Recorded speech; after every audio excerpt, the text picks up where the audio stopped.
Hello and good evening. I'm Melisa Idris. And I'm Sharaad Kuttan. This is Consider This. Now, 2019 was a tricky year for Pakatan Harapan. After winning GE14, the pressure was on for the new government to meet the high expectations of the electorate. But a series of astounding U-turns and repeated missed opportunities, all set against a backdrop of a slowing global economy, have created the perfect storm for a weakening of the coalition's stability. So what needs to change for the ruling government in 2020? Here to discuss this further, we have joining us in the studio Amir Fareed Rahim, Director of Strategy for the political risk consultancy KRA Group. Welcome to the show. Thank you. Okay, so we all agree it was a difficult year for Pakatan Harapan. And, you know, against all the many missteps that we saw last year for the Pakatan Harapan government, I'm wondering, in your opinion, Amir, what do you think has been the most damaging to public sentiment towards the government? I think there's an array of issues that were mishandled throughout 2019. Of course, in 2018, the 6 months that they were in, it was a honeymoon period for Pakatan.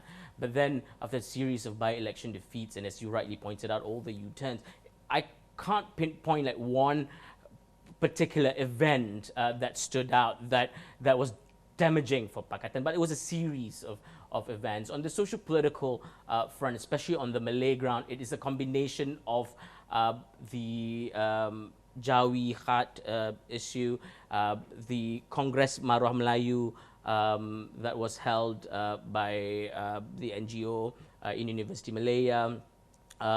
This did, and of course, about a month ago, the return of Chin Peng's Communist Party's ashes back to the country. This combination of events reinforce the narrative on the Malay ground that is espoused by the opposition coalition of especially of UMNO and that of PAS, that the Pakatan government is not protecting the Malay majority interests as well as the Muslim electorates. I do want to ask you, I mean, if you could just sort of balance that against the backdrop of also the number of leaders from UMNO in particular who are now standing trial for alleged corruption. Now, is that at all important to this Malay ground that you speak about?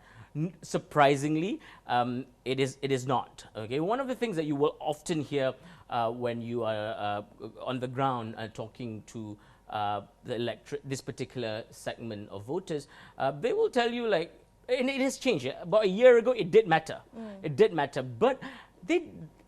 Sorry to say, not many people understand the legal process, and they feel that the lengthy legal process and the fact that some of these leaders who've been charged have not been put into jail. These laymen are questioning, like, you know, if they are still out there, that means that they are not guilty. They are okay. And it's just like political character assassination from the government. So that is the narrative that is forming, and the whole idea that, and has taken great momentum over the past year, is whether or not Pakatan Harapan will be a one-term government. And sad to say that in a study that we did in November, which is a nationwide poll, more than half, like 60% of Malaysians tend to agree that Pakatan Harapan may be a one-term government. And if they don't rebut this, then therein lies this problem moving forward. All right, so that's interesting, right? Because the first 6 months is a honeymoon period, as you put it, and the past year has been a series of many missteps. So now in the remaining half of the term that they have, what that needs to change? So what could be the pivotal point for Pakatan Harapan in 2020? Well, first of all, I think the biggest enemy that Pakatan has at the moment is its own self. And you look at the cabinet. So of course, it's not right to blame the cabinet fully on some of these issues, but they could have handled themselves better. A lot of the miscommunication within government. Okay, I take for an example, people used to complain there's lack of direction, there's lack of clarity.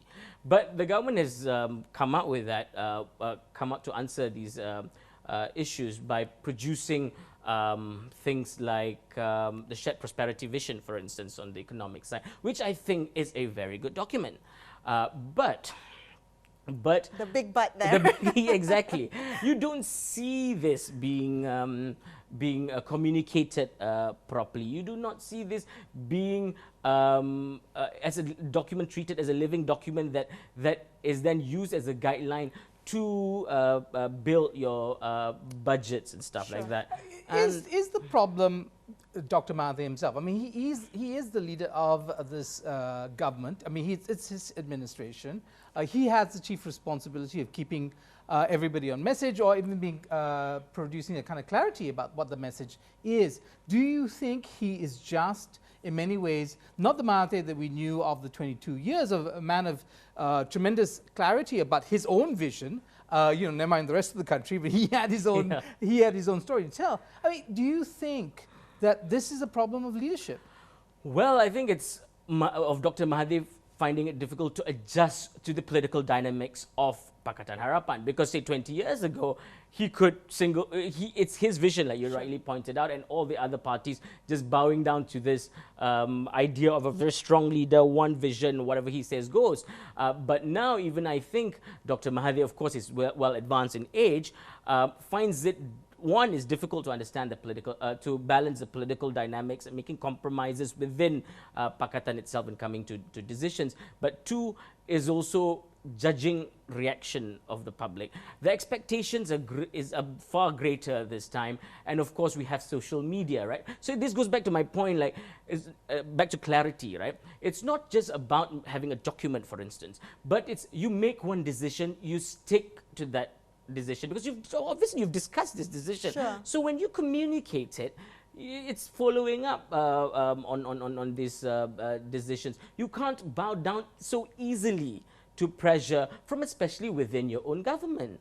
So these kind of things sends a very bad signal, not just to foreign investors, but local business community and local, the lay Malaysians as well, because you see that you don't, then what happens is you don't take the government decision seriously, because you know that one day they can, it can be they can be U-turned so easily. So partly to answer your question whether it's a leadership problem, I hope to see in 2020 that the leadership is firmer on these issues. Certain issues you've discussed, you've decided on, you should just execute. The problem of execution and with U-turns and reviews, how many times you want to review the thing, is actually causing a lot of confusion. No one is making the decision. Quick. Sure. Will a transition in leadership solve the problem for Pakatan? It's very difficult to pinpoint whether it will or not, but it, I think, will provide, again, greater clarity, to probably provide a new momentum, a wave of change at the top, and in terms of decision-making process, and probably gives fresh breath of fresh air to what has been, what we've seen is more staling of the air. Well, let's come back to that, because I definitely want to continue this conversation on the transition of leadership in or the expected transition of leadership in 2020. That's coming up next on Consider This. Don't go anywhere.